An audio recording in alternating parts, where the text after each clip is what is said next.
ಇಲ್ಲ, ಭಾಳ ಚೆನ್ನಾಗಿ ಆರ್ಗನೈಸ್ ಮಾಡಿದ್ದಾರೆ. ಬೆಂಗಳೂರಿಂದ ಮತ್ತು ನಮ್ಮ ದಾವಣಗೆರೆಯಲ್ಲಿ ನ್ಯೂಸ್ ಫಸ್ಟ್ ಎಕ್ಸ್ಪೋದವ್ರು ಏನು ಜ್ಞಾನ ಸಂಗಮ ಅಂತ ಕಾರ್ಯಕ್ರಮ ಆಯೋಜಿಸಿದ್ದಾರೆ. ಯೂಶ್ವಲಿ ಬ್ಯಾಂಗ್ಳೂರಲ್ಲೇ ಮಾಡ್ತಾಯಿದ್ವಿ, ಈಗ ನಾವು ಡಿಸ್ಟ್ರಿಕ್ಟ್ ಮಟ್ಟದಲ್ಲಿ ಮಾಡ್ತಾಯಿದ್ದೀವಿ ಅಂದರು. ನಮ್ಮ ಸ್ಟೂಡೆಂಟ್ಸಿಗೂ ಕೂಡ ಒಳ್ಳೆಯ ಅವಕಾಶ ಇದೆ.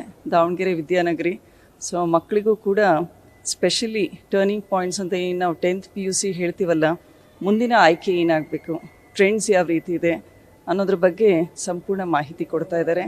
ಜೊತೆಗೆ ಲ್ಯಾಪ್ಟಾಪ್ಸ್ ಕೊಡೋದು, ಆಮೇಲೆ ಗಿಫ್ಟು, ಪ್ರೈಸ್ ಮನಿ ಕೊಡ್ತಾ ಇದ್ದಾರೆ. That is also very important. ಬೇರೆ ಬೇರೆ ಯೂನಿವರ್ಸಿಟಿಗಳು ಬೇರೆ ಬೇರೆ ಶಿಕ್ಷಣ ಸಂಸ್ಥೆಗಳು ಮಕ್ಕಳಿಗೆಲ್ಲ ಭಾಳ ಯೂಸ್ ಆಗ್ತಾ ಇದೆ.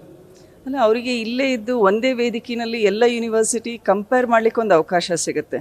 ಸೊ ವೈಡ್ ಚಾಯ್ಸಸ್ ಇದೆ, ಸರಿಯಾದ ಆಯ್ಕೆ ಆಗುತ್ತೆ ಅವಾಗ.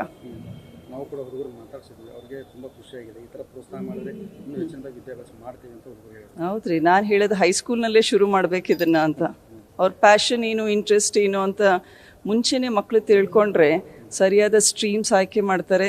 ಉದ್ಯೋಗ ಅವಕಾಶ ಇರುವಂತಹ ಗ್ಲೋಬಲಿ ರೆಲೆವೆಂಟ್ ಟ್ರೆಂಡಿಂಗ್ ಅವಕಾಶಗಳನ್ನು ಹುಡ್ಕೊಂಡು ಹೋಗ್ತಾರೆ. All the best you.